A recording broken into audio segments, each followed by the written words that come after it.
Welcome to mega minds. ఈరోజు మనం మణిపూర్ యొక్క సమగ్రమైన చరిత్రని తెలుసుకునే ప్రయత్నం చేద్దాం. మణిపూర్ మహాభారత కాలం నాటిది. అర్జునుడి యొక్క భార్యల్లో ఒకరైనటువంటి చిత్రాంగద మణిపూర్లోనే జన్మించింది. చిత్రాంగదకు అర్జునుడికి జన్మించినటువంటి బభ్రవాహనుడు మణిపూర్ రాజ్యాన్ని పరిపాలించాడు. అయితే క్రీస్తు శకం నుంచి కూడా మనకు కొన్ని ఆధారాలు, చరిత్ర సంబంధించిన ఆధారాలు లభించాయి. అయితే క్రీస్తు శకం 33వ సంవత్సరం నుంచి పకాంబ అనే ఒక రాజవంశం పరిపాలించడం మొదలుపెట్టింది. పకాంబ అనే ఒక రాజు మొదటి మహారాజు ఆ వంశానికి సంబంధించి.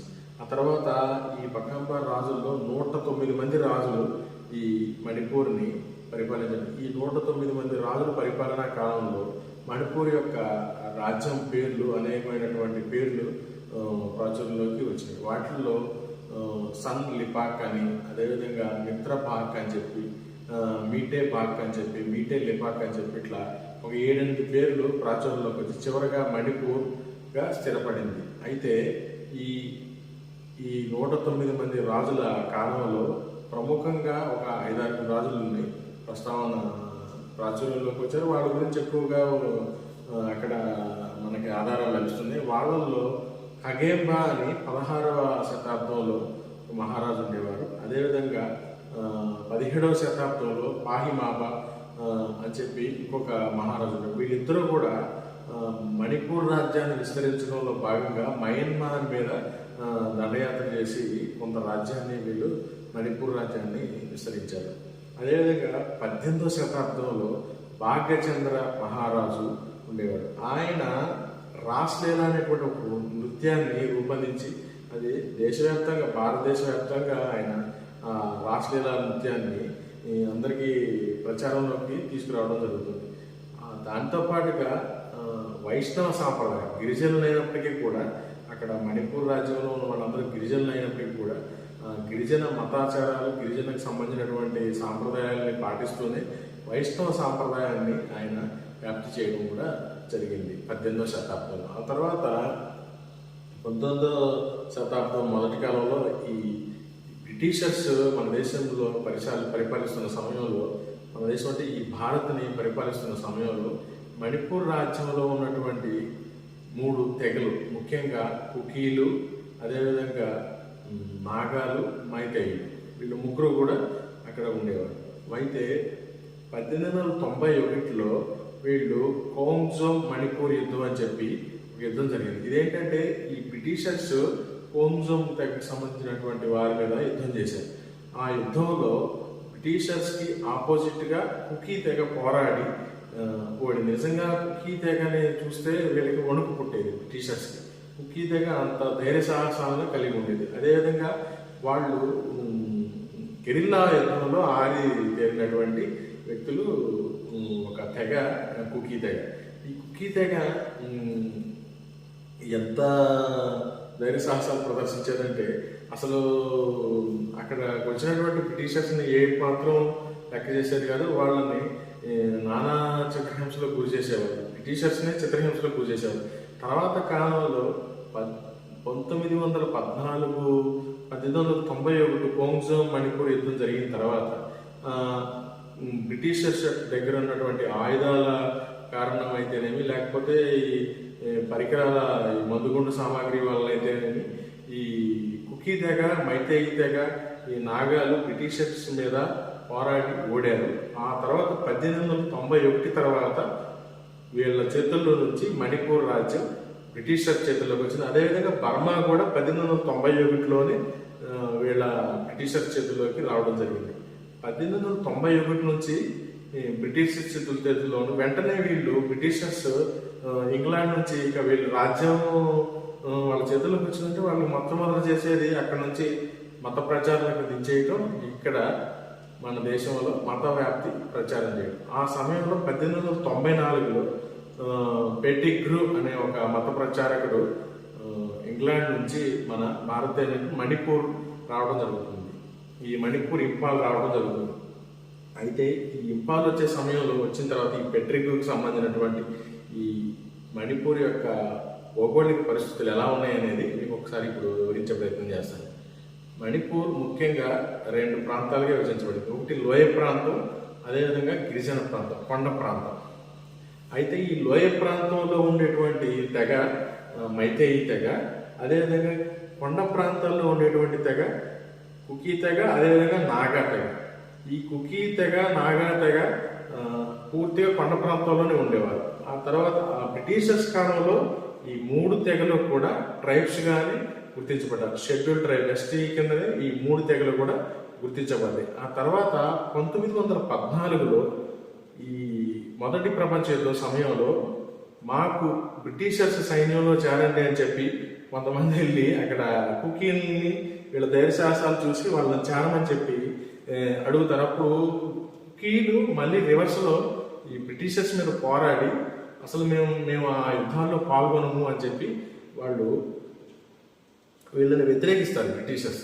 కానీ 1914 నుంచి 1944లో ఈ మధ్యకాలంలో ఈ పెటిగ్రూ అనేవాడు వచ్చినప్పుడు, ఈ ఇంగ్లాండ్ మత ప్రచారకుడు ఎవడైతే వచ్చాడో వీడు పూర్తిగా మతం మార్చే పనిలో నిమగ్నమయ్యాడు. 1944 సమయానికల్లా ఒక 10% క్రైస్తవుల్ని, ఈ మణిపూర్లో ఉన్నటువంటి ప్రజలని 10% మందిని మతం మార్చే పని ఈ పెటిగ్రూ అనేవాడు చేశాడు. ఏం చేశాడు వీడు మైతేయి తెగ దగ్గర ఫస్ట్ మైతేయి తెగ దగ్గరికి వెళ్ళినప్పుడు వాళ్ళు కొంచెం లోయ ప్రాంతంలో ఉంటే మంచి భోజనం అన్నీ వాళ్ళకి అందుబాటులో ఉండే వాళ్ళు మేము మతం మారమని చెప్పి ఈ పెటిగ్రూ గారిని తంతే అక్కడి నుంచి ఒకటి ఆక్రూల్ అనే కొండ ప్రాంతానికి వెళ్ళి అక్కడ ఉన్నటువంటి కుకీ తెగకి వెళ్ళి వాళ్ళకి వాళ్ళ గిరిజన ప్రాంతాల్లో బడి ఉండేది కాదు, బడి అదేవిధంగా కొన్ని మెడిసిన్స్ వీటికి సంబంధించినటువంటి సేవా కార్యక్రమాల రూపంలో సేవ ముసుగులు అక్కడ ఉన్నటువంటి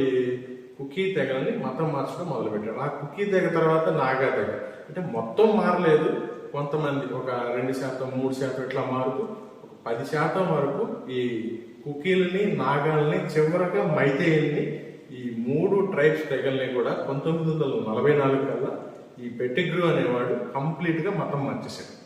ఈ 1944కి 2వ ప్రపంచ యుద్ధం జరుగుతుంది. ఆ సమయంలో 2వ ప్రపంచ యుద్ధ సమయంలో మన నేతాజీ సుభాష్ చంద్రబోస్ గారు జపాన్కి సహకరిస్తూ, మన ఇండియన్ నేషనల్ ఆర్మీని జపాన్కి సహకరిస్తూ ఈ బ్రిటిష్ వలసవాద ప్రభుత్వాన్ని తరిమి కొట్టాలనే ఉద్దేశంతో జపాన్తో కలిసి పనిచేస్తున్న సమయంలో ఇక్కడ ఉన్నటువంటి బ్రిటిషర్స్ ఏం చేశారంటే ఈ కుకీ తెగ, ఈ 3 తెగల్లో ఉన్నటువంటి వాళ్ళని ఆర్మీలోకి రిక్రూట్ చేసుకున్నారు.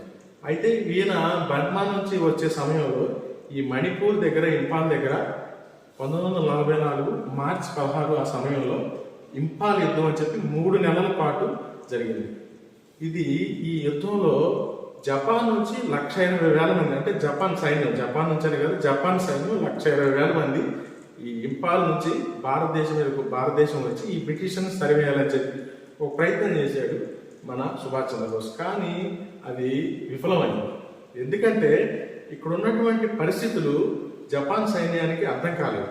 ఇక్కడ ఆల్రెడీ ఈ కుకీ తెగ, మైతేయి, ఈ 3 తెగలతో కొంతమంది మతం మార్చడం వల్ల వీళ్ళు బ్రిటిషర్స్కి అనుకూలంగా మారి బ్రిటిషర్స్ సైన్యంలో చేరడం వల్ల ఇక్కడ ఉన్నటువంటి పరిస్థితులు జపాన్ వాళ్ళకి అర్థం కాకి జపాన్కి వీళ్ళకి మధ్య జరిగిన గొడవలో సుమారు 1,00,000 మంది పైబడి చనిపోయారు. 80,000 మంది జపాన్ సైన్యం చనిపోతే బ్రిటిషర్స్ సైన్యం వచ్చేసి ఒక 30,000 మంది, మొత్తం 1,10,000 మంది చనిపోవడం జరుగుతుంది. అదే ఈ వర్షాకాలం జూన్, జూలైలో జరిగింది. మార్చి నుంచి జూలై వరకు, జూన్ 15, 20, జూలై 1st వీక్ వరకు కూడా అక్కడ యుద్ధం జరిగింది 3-4 నెలల పాటు. ఆ యుద్ధంలో 1,10,000 మంది చనిపోయారు. వర్షాకాలం, ఈ వ్యాధులు ప్రబలి, అనేకమైనటువంటి ఆలోచన, తిండి లేక, జపాన్ సైన్యానికి సరైన తిండి లేక, ఆయుధాలు లేక, వాళ్ళ ఆయుధ సామాగ్రి అంతా ఈ బ్రిటిషర్స్కి దొరికి, అనేకమైనటువంటి కారణాల చేత జపాన్ భారతదేశం మీదకి దండ ఎత్తి ఈ బ్రిటిషర్స్ని తరిమే ప్రయత్నంలో విఫలమైందని చెప్పి మనకందరికి తెలిసిన ఈ విషయం. అయితే ఈ 1944 తర్వాత మన దేశానికి సంబంధించినటువంటి ఈ దేశంలో మొత్తం ఒక ఉద్యమ వాతావరణం వచ్చేసి దేశ స్వతంత్రానికి దారులు పడుతున్న సమయంలో 1947లో మనకి స్వతంత్రం వచ్చే ప్రయత్నం జరిగింది. 1947లో స్వతంత్రం వచ్చింది.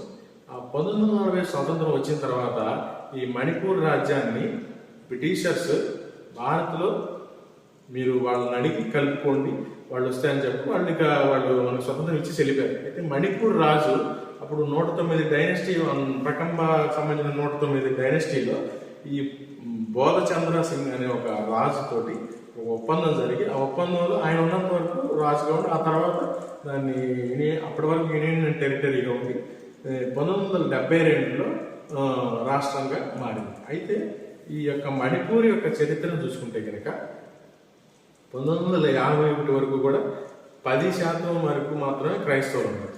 అయితే వీళ్ళ యొక్క అభివృద్ధి పేరుతో మన నెహ్రూ గారు ఇర్విన్ అని ఒక పాలసీని తీసుకొచ్చి అక్కడ వీళ్ళకి ఎడ్యుకేషన్ని, మన విద్య, బడి, మంచి చెడ్డ అంతా గిరిజనుల్లో సాంప్రదాయాలు ఇవన్నీ వీళ్ళని ఎడ్యుకేషన్ చేయడం కోసం అని చెప్పి నెహ్రూ చేసిన తప్పిదాల్లో భాగంగా వీళ్ళని అత్యధికంగా మతం మారి సుమారు 22%, 1970కి వచ్చేసరికి 22% వచ్చారు. ఈరోజు అక్కడ ఉన్నటువంటి జనాభా పరంగా 100% మణిపూర్ జనాభా అనుకుంటే అందులో కుకీలు, మైతేయిలు, నాగాయిలు మెజారిటీ జనాభా. మైతేయి తెగ వచ్చేసి 54%, అదేవిధంగా కుకీ తెగ వచ్చేసి 16%, అదేవిధంగా నాగా తెగ వచ్చేసి 24%. వీళ్ళ 3 తెగల్లో కూడా క్రైస్తవులుగా ఉన్నారు, అదేవిధంగా గిరిజన సాంప్రదాయాలు పాటిస్తూ హిందువులుగా ఉన్నారు. క్రైస్తవులు 41%గా ఉన్నారు, హిందువులు 42%గా ఉన్నారు, సిక్కులు అలాగే ముస్లిమ్స్ మాత్రం ఒక 8%గా ఉన్నారు. ఇది మన యొక్క జనాభా పరంగా ఈ 3 తెగల యొక్క ఇది. అయితే ఇది మణిపూర్ యొక్క భౌగోళిక స్వరూపంలో విస్తీర్ణం, భౌగోళిక స్వరూపాలు వచ్చేసి మణిపూర్ వచ్చేసి మిజోరం, నాగాలాండ్, అదేవిధంగా అస్సాం మన దేశానికి సంబంధించినటువంటి 3 రాష్ట్రాల సరిహద్దులు, అదేవిధంగా అంతర్జాతీయ సరిహద్దు అయినటువంటి మయన్మార్, ఈ 4 మధ్య మణిపూర్ ఒదిగి ఉంటుంది. అయితే మణిపూర్ చాలా అందమైనటువంటి, సుందరమైనటువంటి ప్రదేశం. దానిని అనేక సంవత్సరాలుగా విదేశీ శక్తులు గత 75 సంవత్సరాలుగా సరైన అభివృద్ధి పాటలు వేయకపోవటం వల్ల అక్కడ కొన్ని విదేశీ శక్తులు చేరి ఈ 3 తెగల మధ్య కార్చిచ్చు రాజేసింది. ఆ కార్చిచ్చు రాజేసినటువంటి విషయాల్ని మరొక వీడియోలో, ఎందుకు ఆ కార్చిచ్చు జరిగింది అనే విషయాల్ని మనం మరొక వీడియోలో తెలుసుకుందాం. నమస్తే.